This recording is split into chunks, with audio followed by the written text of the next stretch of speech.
তো last video পর্যন্ত আমরা প্রোফেজ পর্যন্ত পড়েছিলাম। আজকে আমরা মেটাফেজ দশা থেকে আবার আমাদের কোষ চক্র শুরু করব। তো চলে আসি আমাদের মেটাফেজ দশা। মনে রাখবে এটা হচ্ছে ক্যারিওকাইনেসিসের দ্বিতীয় বিভাজন, তাই তো, এবং দ্বিতীয় দীর্ঘস্থায়ী দশা।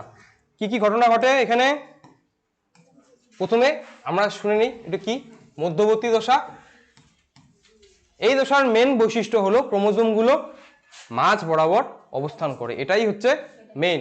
প্রোফেজে কি ছিল? ক্রোমোজোমগুলো, এটা মনে করো নিউক্লিয়াসটা এই পাশে এরকম করে ঘুরে বেড়াচ্ছে, কেউ একটা এরকম করে ঘুরে বেড়াচ্ছে, কেউ একটা এভাবে ঘুরে বেড়াচ্ছে। মেটাফেজে কি হবে?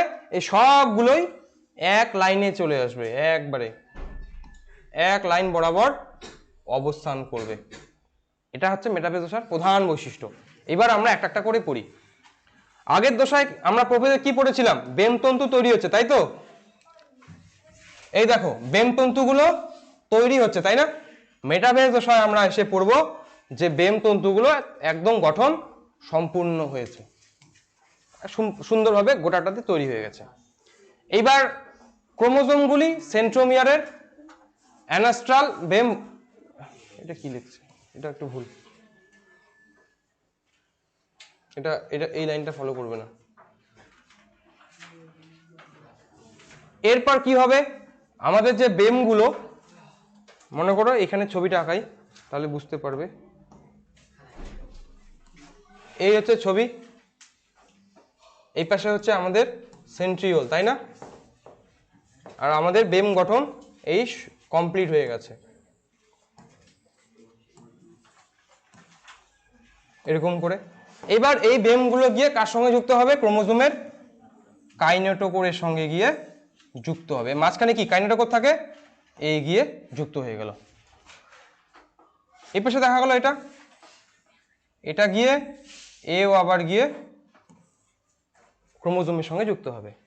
এখানে মনে করো আরেকটা ক্রোমোজোম আছে, এটা গিয়ে এই ক্রোমোজোমের কাইনেটোকোরের সঙ্গে গিয়ে যুক্ত হবে। এই যে যেগুলো ক্রোমোজোমের কাইনেটোকোরের সঙ্গে যুক্ত হলো, এগুলোকে বলা হয় ক্রোমোজোমাল বেমতন্তু। এগুলো কি? ক্রোমোজোমাল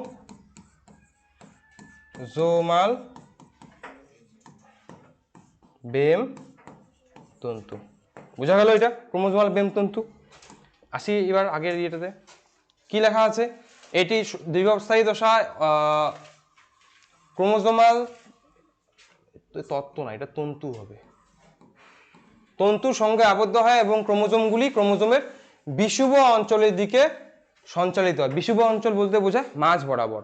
নিরক্ষরেখা বলি না, বিষুব রেখা বলি নিরক্ষরেখাকে, মানে কি মাঝ বরাবর সঞ্চালিত হয় এবং একটি নির্দিষ্ট তলে প্লেট গঠন করে। এই জায়গাটাকে বলছি আমরা প্লেটের মতো, এই যে মাঝ বরাবর আছে। মনে রাখবে যদি তুমি কোনো ক্রোমোজোম দেখতে চাও সবচেয়ে ভালো সুস্পষ্ট মোটা ক্রোমোজোম, তাহলে আমরা মেটাফেজ দশায় দেখতে পাবো। এই দশায় ক্রোমোজোমটা সবচেয়ে ভালো কুণ্ডলিকিত হয়ে একদম সুন্দরভাবে অবস্থান করে। ক্রোমোজোম সর্বাপেক্ষা স্থূল এবং দণ্ডাকার হয় এবং সবচেয়ে বেশি কুণ্ডলিকিত ও ঘনীভূত হয় এবং সবচেয়ে স্পষ্ট আমরা দেখতে পাবো। পরীক্ষা আসতে পারে মেটাফেজ দশার বৈশিষ্ট্য লেখো, মেটাফেজ প্লেট কি, এভাবে কোশ্চিন আসবে। কোন দশায় ক্রোমোজোমকে সবচেয়ে বেশি স্পষ্ট দেখা যায়? মেটাফেজ দশায়। নেক্সট কি পয়েন্ট?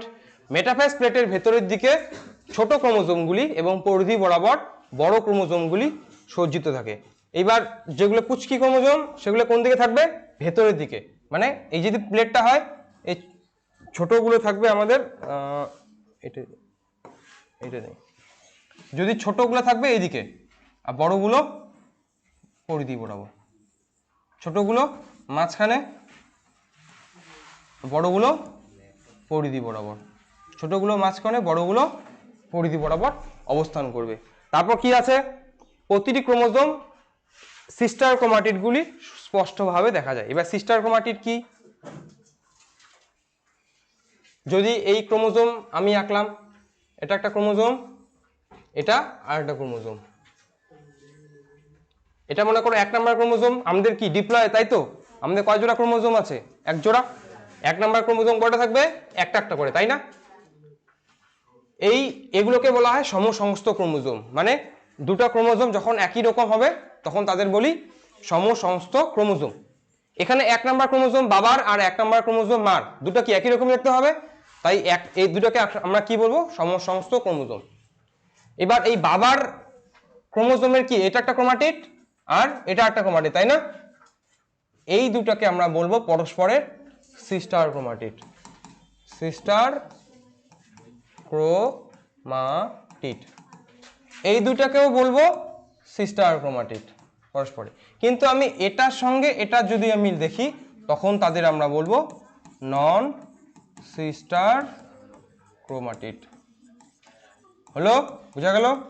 তাহলে কি বলছে, সিস্টার ক্রোমাটিড গুলোকে কি খুব সুন্দর এবং স্পষ্ট দেখা যায়, মানে এটার কথাই বলছে যে এই যে সিস্টার ক্রোমাটিড গুলো একটা ক্রোমোজোমে খুব ভালো করে দেখা যায়। এরপর চলে আসি আমরা অ্যানাফেজ দশায়। কি হয় এখানে, অ্যানা মানে উপরে, ফেস মানে দশা।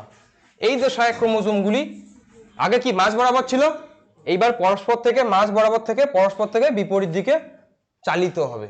এই দশাটার নাম কি, অ্যানাফেজ। কি বলছে ভালো করে মনে রাখবে, ক্লিয়ার করে এরাম।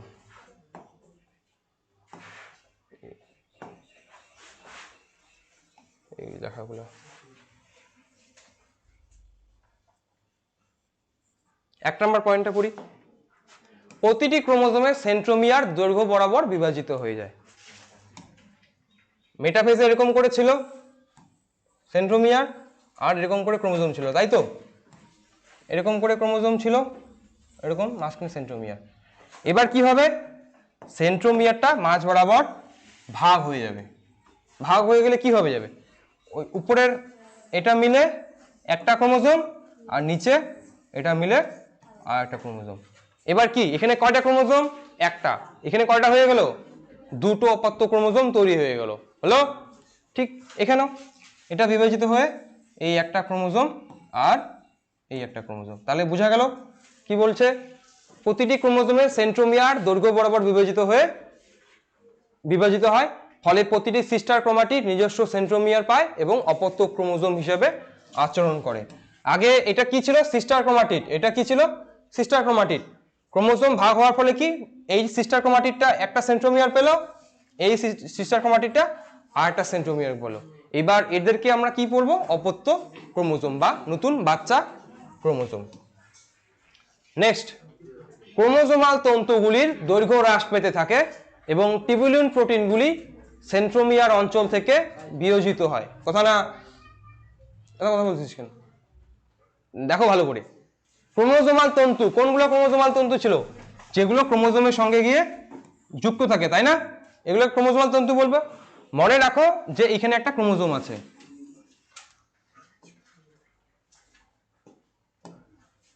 মনে রাখো যে এখানে একটা ক্রোমোজোম আছে, এটা ক্রোমোজোম।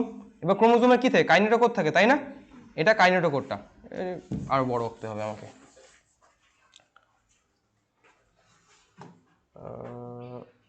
হোয়াইট দিলে হবে না, রেডি নেই। মনে করো ক্রোমোজোমটা এত বড়, তার কি এটা কি সেন্ট্রোমিয়ারটা ধরে নাও, সেন্ট্রোমিয়ারের দুপাশে কি থাকে, কাইনেটোকোর থাকে। মনে করো একটা বেমতন্তু এরকম করে যুক্ত হয়ে গেছে, হ্যাঁ?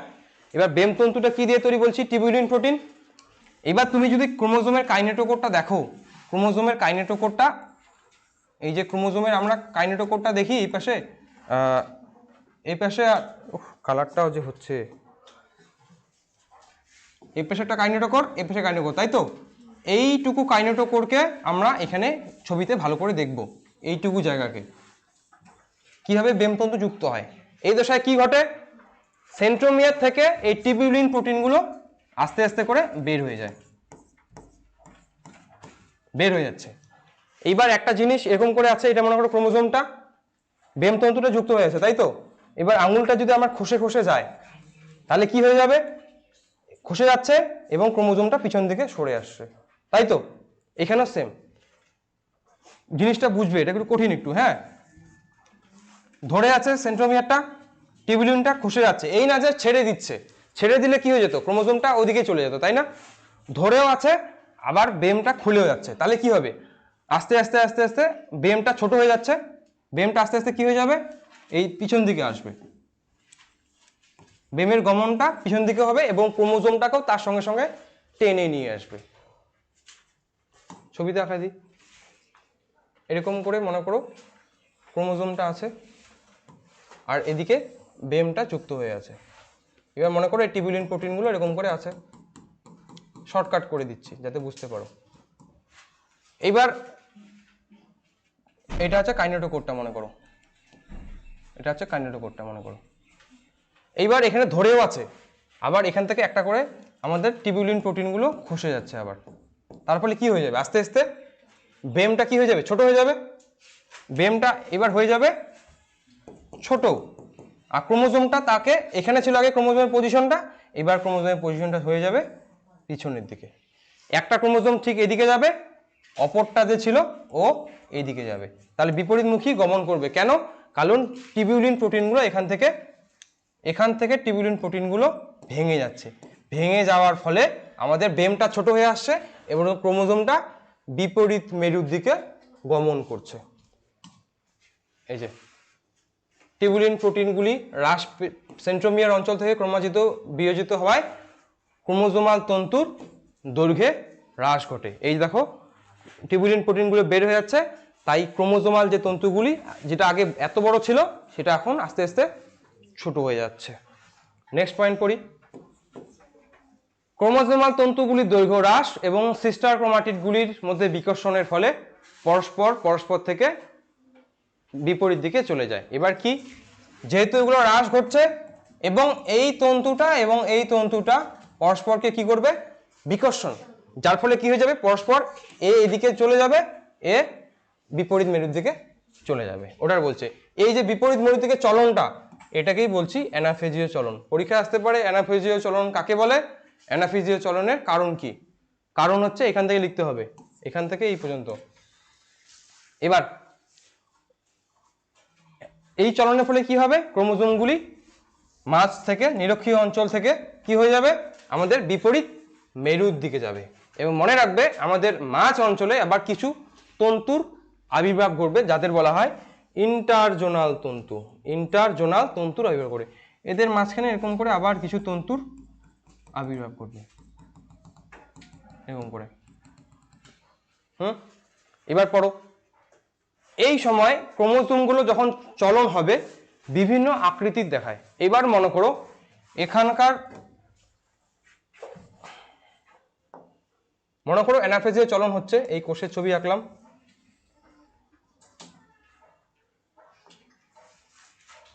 এবার মনে করো ক্রোমোজোমটা এরকম ছিল, মেটাসেন্ট্রিক ক্রোমোজোম। এটা মনে করো একটা ক্রোমোজোম, এটা এখানে দেখতে হবে না, এরকম ছিল আর এরকম ছিল, এরকম ছিল, এরকম ছিল। একটাকে আলাদা দিই তাহলে সুবিধা হবে, দুইটা একবারে হয়ে যাচ্ছে। আর একটা মনে করো এরকম,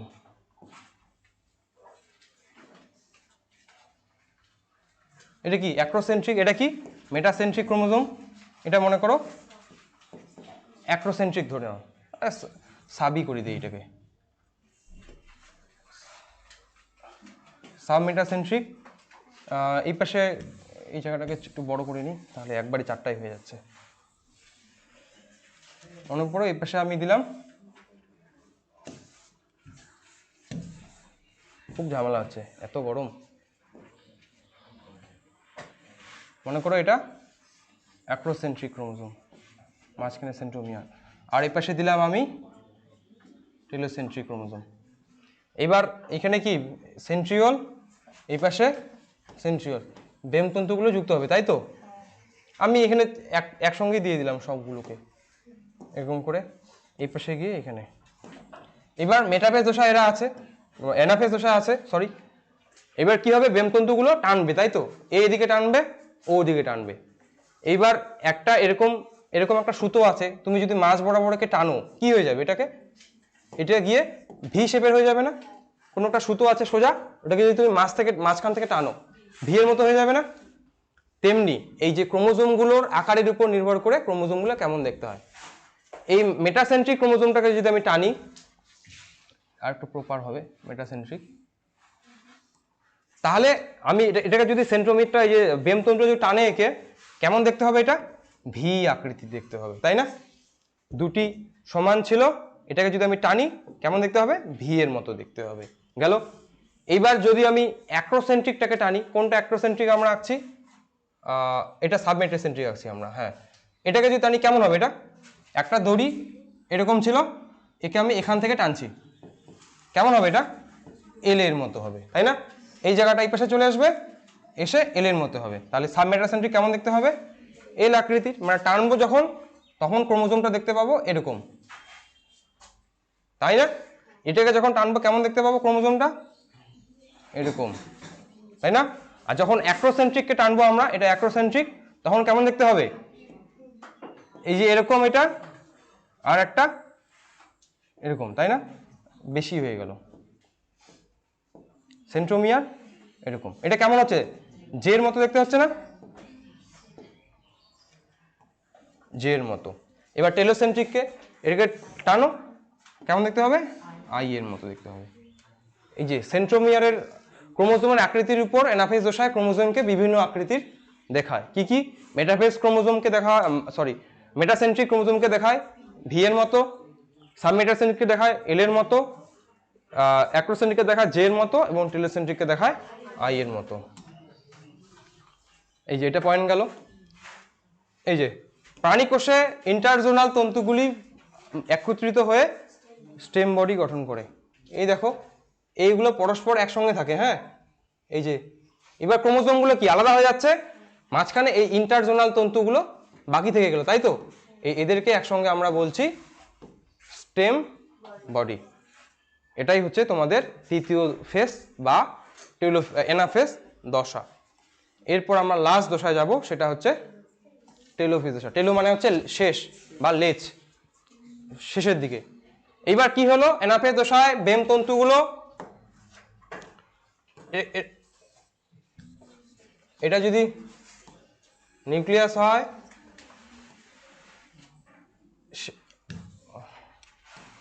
ক্রোমোজোমগুলো শেষ প্রান্তের দিকে চলে আসলো, তাই তো? বেম তন্তুগুলো এরকম করেছিল, বেম তন্তুগুলো এত ছোট হয়ে গেছে। এইবার টেলোফেজ দশায় কি হবে, এই বেম তন্তুগুলো নষ্ট হয়ে যাবে, বেম তন্তুগুলো নষ্ট হয়ে যাবে, নিউক্লিয়াসের ভিতরে নতুন করে নিউক্লিয় পর্দা তৈরি হবে।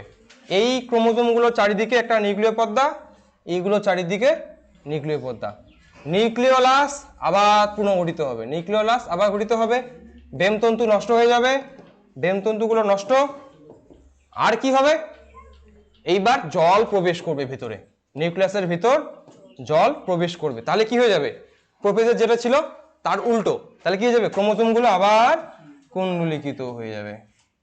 এই হচ্ছে তোমাদের টেলোফেজ দশা। এবং এইটা তো নিউক্লিয়াসের মধ্যে করবে, তাই তো? তার সঙ্গে সঙ্গে যে আমাদের যে সাইটোপ্লাজমটা হবে সেটাও আস্তে আস্তে ভাঁজ হতে শুরু করবে। এটা আমরা পরের দিন পড়বো, সাইটোকাইনেসিস যেটা। বোঝা গেল? এই হচ্ছে ব্যাপার। কোথায় গেল টেলোফেজ, এই যে একটা খবর পড়ি, ক্রোমোজোমগুলো বিপরীত মৌলিতে পৌঁছালে এই দশা শুরু হয়, বেমতন্তুগুলো সম্পূর্ণরূপে অবলুপ্ত ঘটে, এবং উদ্ভিদের ক্ষেত্রে কিছু ইন্টারজোনাল তন্তু মাঝখানে উপস্থিত থাকে, নিউক্লিয় পর্দা ও নিউক্লিওলাস পুনর্গঠিত হয় এবং অপত্য নিউক্লিয়াসের সৃষ্টি হয়। এই যে একটা নিউক্লিয়াস, এই একটা অপত্য নিউক্লিয়াস। জল কি হয়, সংযোজিত হয় এবং ক্রোমোজোমগুলি পুনরায় সূত্রাকার ও অস্পষ্ট হয়ে যায়, যেহেতু জল প্রবেশ করছে অস্পষ্ট হয়ে যাবে।